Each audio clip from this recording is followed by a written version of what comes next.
Jeroboão trouxe ao coração de Deus o ódio. E Deus disse a Jeroboão.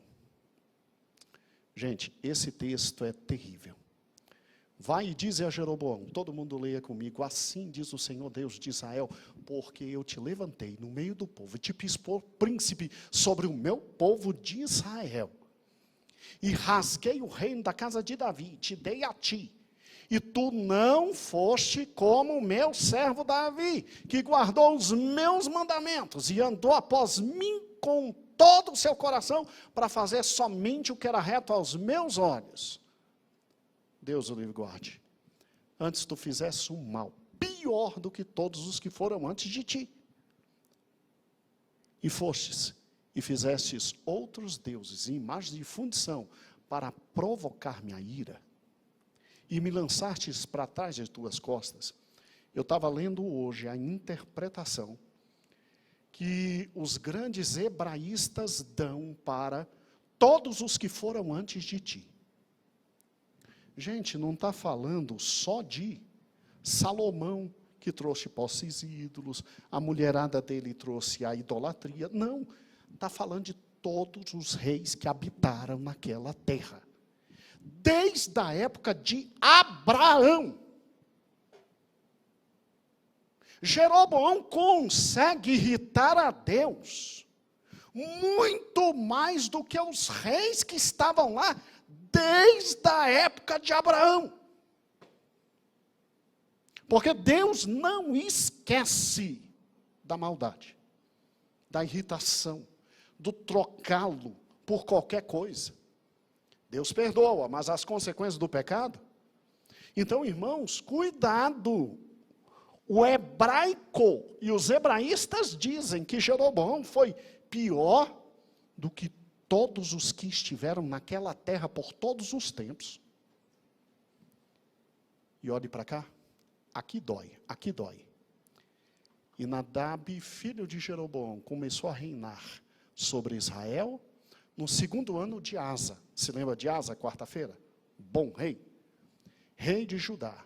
E reinou sobre Israel 2 anos. Jeroboão reinou 22 anos. E fez o que era mal aos olhos do Senhor. E andou no caminho do seu pai. Tal pai, tal o quê? Filho. E no pecado com que seu pai fizera pecar Israel. É isso que dói. E aí a Bíblia diz que conspirou contra ele Baasa, filho de Aías, da casa de Issacar, e feriu Baasa em Gibeton, que era dos filisteus, quando Nadab e todo Israel cercava a Gibeton. Nadab, filho de Jeroboão, estava tentando conquistar Gibeton. O seu principal general o mata. Cumprindo a palavra de Deus. E olha que interessante. E isso aqui, ó. E matou Baasa no 3º ano de Asa, rei de Judá, e reinou em seu lugar. Agora olha aqui. Cumpriu-se o que Deus falou. O que Deus falou. Né? Por intermédio de Abias. Portanto, eis que trarei mal sobre a casa de Jeroboão, destruirei Jeroboão, todo homem até o menino, tanto escravo como livre em Israel, lançarei fora. Os descendentes da casa de Jeroboão, gente, olha como dói isso, como se lança fora o esterco. Era um dos trabalhos piores dos escravos, recolher as fezes dos seus donos e ter que jogar fora. A maioria dos escravos bons enterravam, mas a maioria deles não eram hebreus. E aí não tinham a lei de Moisés na sua alma. Pegava o esterco e jogava pela janela. Assim Deus ia fazer com a descendência de Jeroboão. Quem morrer de Jeroboão na cidade, os cães comerão. Quem morrer no campo, as aves comerão, porque o Senhor o disse. E Baasa, quando mata Jeroboão e volta para Tirsa, para reinar, Baasa, na verdade Jeroboão não, o filho de Jeroboão, Naabate, Baasa acaba com todos de Jeroboão, todos. Então olhe para cá, Nadab, filho de Jeroboão, que dizem que era tão forte quanto Jeroboão, reina só 2 anos, porque a palavra de Deus tinha que se cumprir. E aqui, olhe para cá, vamos ver se você aprendeu direitinho. Primeira dinastia de Israel Norte. Jeroboão, que tinha tudo para ser um novo Davi. Pereira, ele jogou tudo no lixo. No lixo. Mateuzinho. Olha o que esse homem ouviu e jogou no lixo. E o filho dele foi como ele, pior ainda, a Deus. Deus levanta Baasa e acaba com a família de Jeroboão. Vamos agora para a segunda dinastia.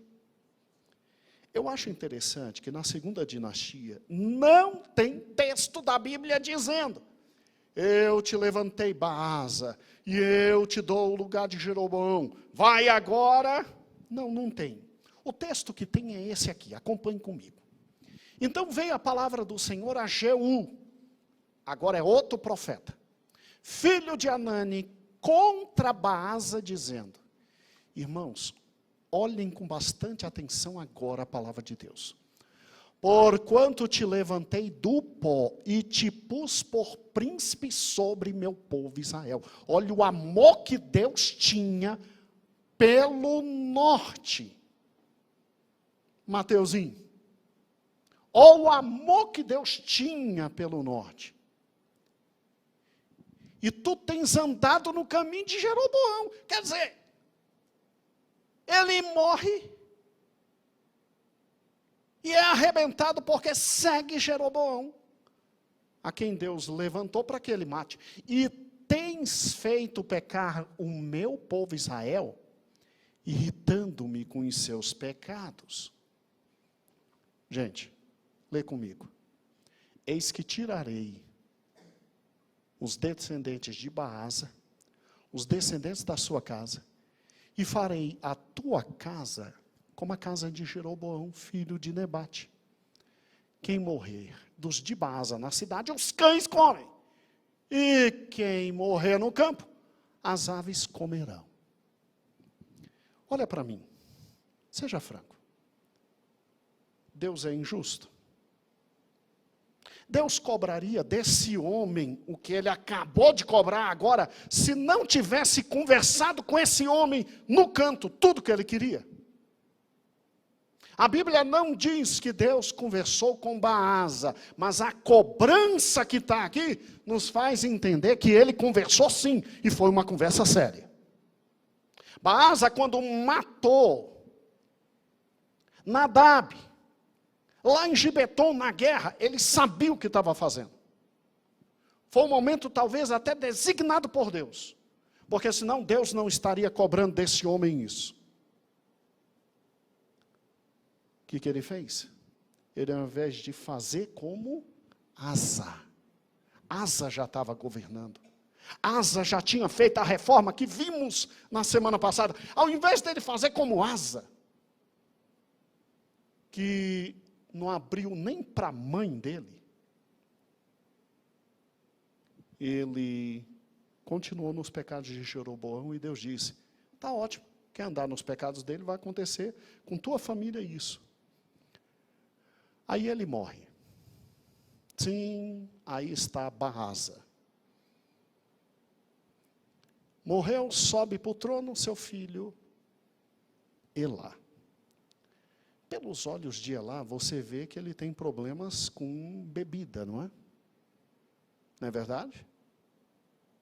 Dá para ver. A gente vê bebum de longe. Olha a cara do pobre coitado. Inchada. O pé, então. Mateus, isso não fazia uma ginástica. Vamos embora. Olha que interessante. Vem comigo. Então, Jeroboão e Nadab, primeira dinastia. Baasa conseguiu ir até o final da vida, porque Deus fala e Deus espera que a pessoa mude. Mas seu filho não conseguiu. E tal como o filho de Jeroboão só reinou 2 anos, Elá, filho de Baasa, só reina 2 anos. E Deus levanta esse homem aqui, ó, Zinri, para matar o rei enquanto ele está tomando um porre. Como assim, pastor? Olhe para cá.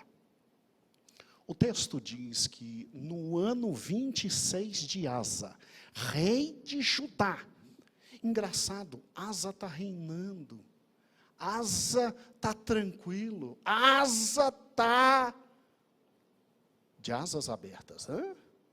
Olha que fantástico. Elá, filho de Baasa, começou a reinar em Tirza sobre Israel. E reinou 2 anos. E Zinri, seu servo, capitão de metade dos carros. Opa, peraí. Cadê a outra metade? Deixa eu te explicar. A outra metade está atacando os filisteus com um homem chamado Onri. Então, o rei tinha que estar em casa. Ela tinha que estar em casa. Ela tinha que estar com o exército, atacando os filisteus, conquistando terras. Quem está lá atacando é Onri. Mas para guardar o rei fica Zinri. O que ela está fazendo, pastor? Ela está em Tirza, bebendo, embriagando-se na casa de Asa, mordomo dele. O rei disse, beber na frente dos outros, eu estou com uma vergonha, rapaz, mas eu estou precisando de uma branquinha. Ajuda aí, meu filho. Aí o mordomo dele disse, não, vamos lá para casa. Lá em casa rola uma festa. Enchendo de cachaça. Para mim. Esse mordomo avisou a Zinri. Está na hora. Amigo, investigação criminal. Mas olha, eu garanto que você chamaria ele para uma conversa. Eu não tenho dúvida disso não, sabe, William? Mas está na cara. Está na cara que está junto. E aí, o que aconteceu? Matou. Aí, Zinri veio, feriu e matou. Quer dizer, tem que cuidar do patrão e mata o patrão. Para quê? Para ficar no lugar do patrão. Você entendeu como estavam as coisas no Reino Norte? Olha que loucura, irmãos. Homens que Deus chamou para reger todo um povo. E no ano 27º de Asa, rei de Judá reinou em seu lugar.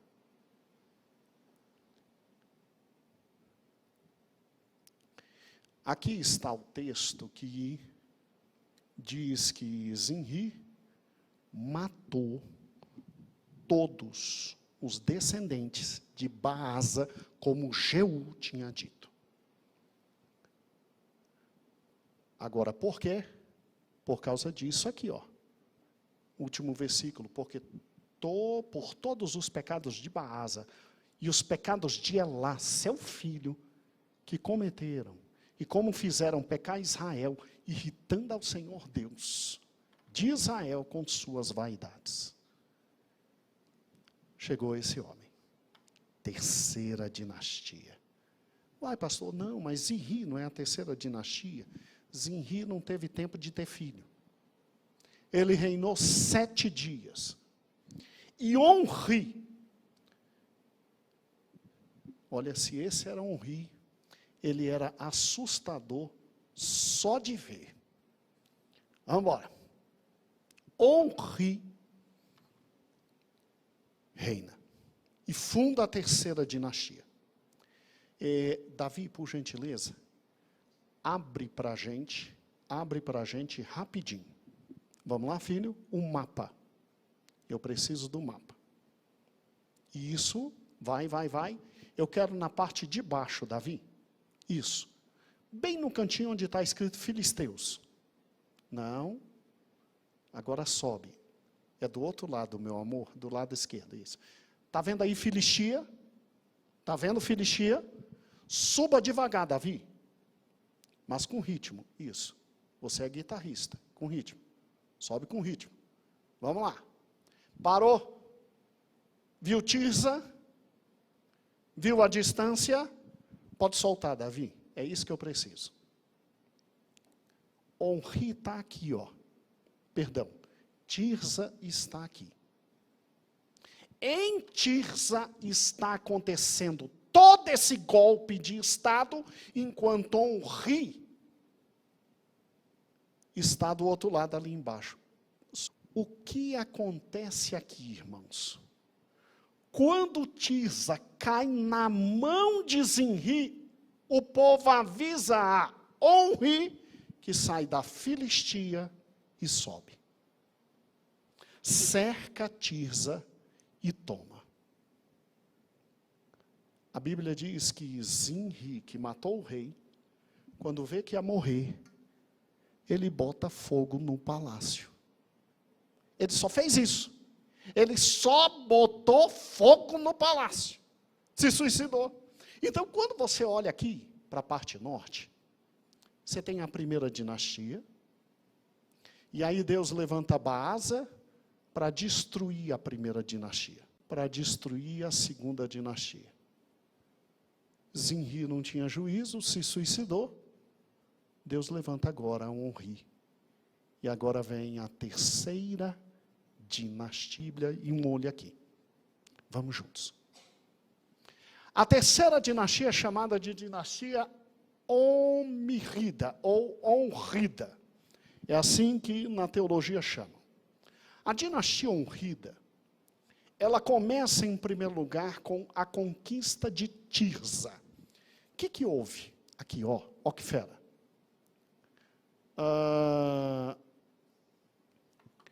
Aqui embaixo está quem? Olhando agora para o mapa. Aqui embaixo, perto da Filistia, está quem? Onri. Ali em cima, após dar o golpe de Estado, Zinri. Onri sobe com os exércitos, cerca Tirza, esquece os filisteus e toma Tirza. Por gentileza, pegue 1 Reis, capítulo 16. 1 Reis, capítulo 16. Versículo de número 15.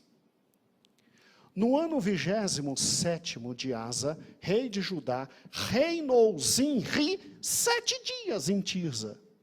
E o povo estava acampado em Gibeton, que era dos filisteus. Que povo? O povo que estava com Onri. E o povo que estava acampado ouviu dizer, Zinri conspirou contra o rei e o matou. O que o povo fez? Pelo que todo Israel, no mesmo dia do arraial, constituiu rei. Sobre Israel, quem? Onri. Comandante de quem? Do exército. E subiu Onri de Gibeton até Tirza. E sitiaram Tirza. E vendo Zinri que a cidade era tomada, ele disse, eu vou morrer? Não. O meu ego é maior do que o palácio. Olha o que ele fez. Queimou o palácio, desculpa, sobre si e morreu. Pastor, mas esse homem não poderia ser um bom homem? Olha o versículo 19. Por causa dos pecados que cometera, fazendo o que era mal perante o Senhor, andando no caminho de Jeroboão, e no pecado que cometera, fazendo pecar a Israel. Deus permitiu o suicídio, porque Zinri seria o que havia de pior para Israel. E a partir desse momento, a Bíblia não fala mais que Deus levantou. Parece que a partir desse momento, Deus deixa o reino do norte andar por si. Parece que Deus cansa. Olha que interessante. Ele conquista Tirsa, mas não conquista Israel. Ouviu o que eu te disse? Onri conquista o quê? Mas não conquista o quê? Por quê? Porque depois de conquistar Tirsa, ele passa de 2 a 4 anos vencendo uma guerra interna com seu principal assessor, Tibni. A coisa estava tão feia que todo mundo disse: dá para ser rei. Acompanhe comigo a leitura do versículo 21. Todo o povo, segundo o querido versículo 15 a 20, não subiu com ele dizendo que Onri era rei? Agora o povo de Israel se dividiu em 2 partidos. Metade seguia Tibni para o fazer rei, e a outra metade Onri. O que será que houve? Mas o povo que seguia Onri prevaleceu. E o que seguia Tibni morreu. E passou a reinar Onri. Então, Onri reina no 31º ano de Asa. Meu Deus, pastor, lá no versículo 15 diz que no 27º ano, Zinri reina. Onri deve ter demorado muito tempo para chegar lá em cima. E aí, conquista. Depois que ele conquista 7 dias, o indivíduo morre. E aí, o que acontece?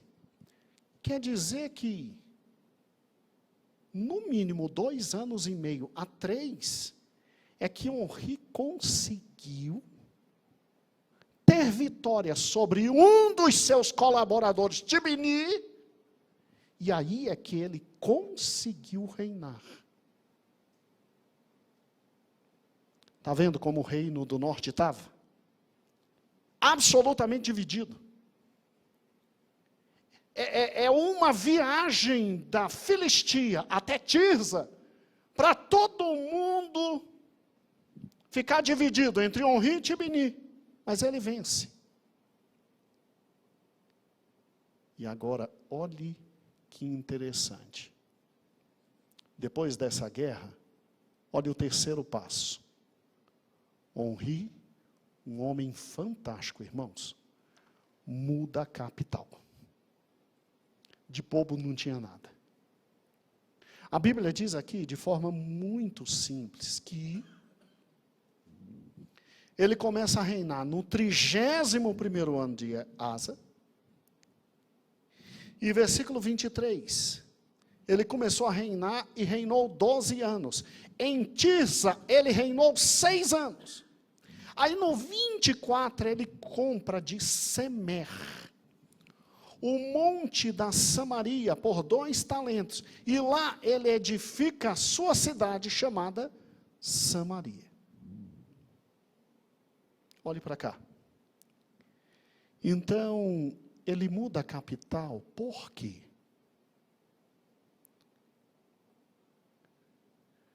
Aqui, ó, os mapas. Eu peguei esse mapa e eu ampliei aqui. Está vendo? Onde está Tirsa? Aqui. Onde está Samaria? Aqui. Pastor, pouquinho, né? Mas se você parar e pensar, está bem no centro. Olha que homem estratégico é Onri. Davi, por gentileza, amplie esse mapa agora que eu acabei de levantar, que aí eles vão ter uma visão melhor de Tirsa e Samaria. Samaria não existia até hoje. Vamos lá. Amplia, amplia, amplia. Parte verde. calma aí. Está vendo Tirza? Lá em cima, a setinha. Se Isaac ataca Israel. Tirza, para aí. Está vendo do lado Samaria? Por que ele faz isso? Pode tirar Davi. Então, ali está Tirza e ele funda Samaria. Aqui, para ficar mais claro ainda, Google Maps, Tirza, Samaria. Primeiro, porque Tirza tinha sido queimada o seu palácio.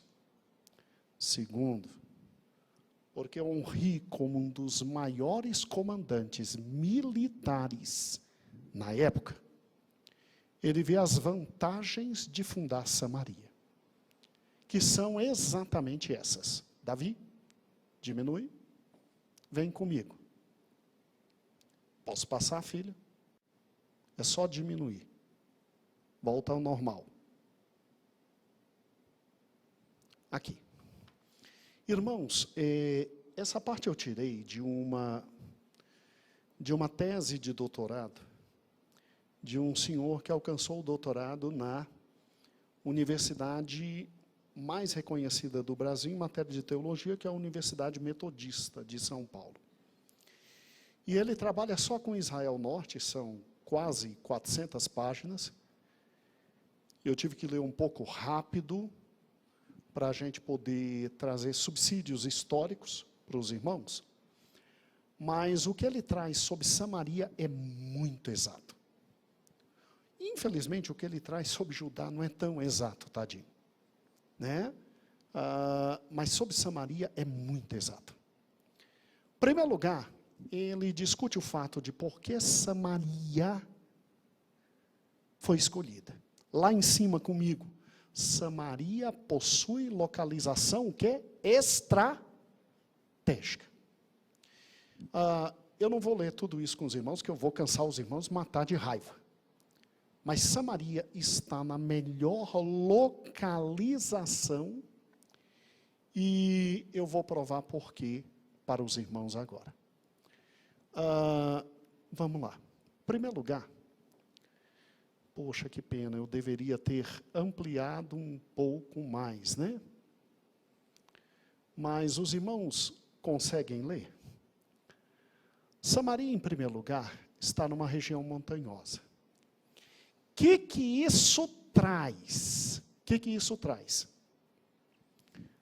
Olha que interessante isso aqui. Davi, se aumentar isso, eu vou fazendo, você vai diminuindo e aumentando, a gente vê o que consegue fazer. Eu tinha que fazer menor para os irmãos. A região montanhosa, isso traz, em primeiro lugar, obviamente, tudo aquilo que um dia Manassés recebeu de bênção em razão de José. E Jacó disse para José, você vai ter as riquezas de baixo e de cima. Você vai ter as melhores águas. Você vai ter o melhor pão. Você vai ter o melhor trigo. Adivinha onde estava localizado tudo isso, neguinha? Na região de Samaria. Ali em Manassés. Então, acompanhe a leitura comigo. Ó. É uma área de vales férteis. Ajuda agora Davi. Acompanhe a leitura. Próprios para cultivo de oliveiras e vinhas. Os rios que passam pela região viabilizam o abastecimento de água da cidade, como é o caso de Nabos, rio que dá nome para o vale que sai de Nabos para Samaria. Vamos lá? A topografia da região vai se elevando desde a costa litorânea para o leste, progressivamente de 286 metros de altitude, no pé da colina de Samaria, prosseguindo até o leste, 726 metros e 50 do litoral. Aí o professor Fickness, ele diz exatamente que a localização dela está na melhor região dos dois grandes entroncamentos comerciais daquela área. Então, presta atenção. Olha o que é Samaria. Altíssima, enorme, altíssima e enorme. Proteção. Com vale, com água e plantação fértil. Você quer localização melhor? E do lado das duas grandes vias aonde o comércio passava, a Via Maris e o Caminho do Rei. Você entendeu por que ele foi para lá? Olha aqui, por gentileza, pode diminuir, meu filho. Vou passar aqui rapidinho. É o que eu queria destacar.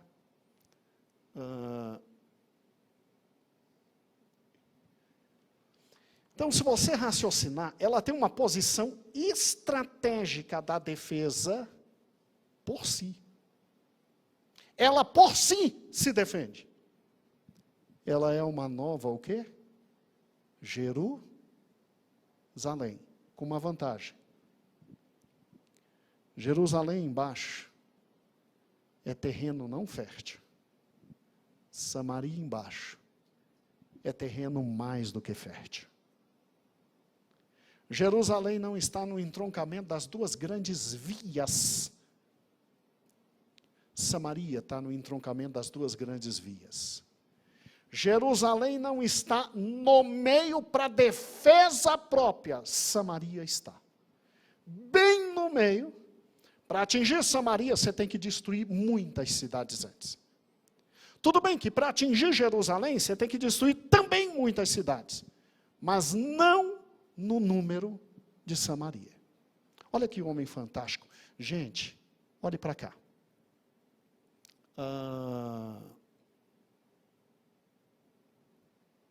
Essa parte eu quero ler. Me ajuda, Davi. Só essa parte de baixo. Leia comigo, só essa partezinha. Samaria é uma colina com cerca de 450 metros de altura, desde o nível do mar. E 164 metros de altura, desde a entrada do sítio. Ela está rodeada de outras colinas. Entendeu como é difícil atingir ela? Moderadamente onduladas, o que faz com que exércitos andem com dificuldade. E olha que fantástico, muitas plantações de oliveiras e amendoeiras, uma região com características fortemente agrícolas. A oeste, as colinas vão baixando e dão lugar à planície costeira do mar Mediterrâneo, o que fazia circular riqueza. Norte e sul, liga desde o Egito até a Fenícia. Olha a localização dessa cidade. Leste-oeste, da Ásia à Mesopotâmia. Henri não era inteligente? Olha aqui, ó. Olha que fantástico isso aqui, irmãos.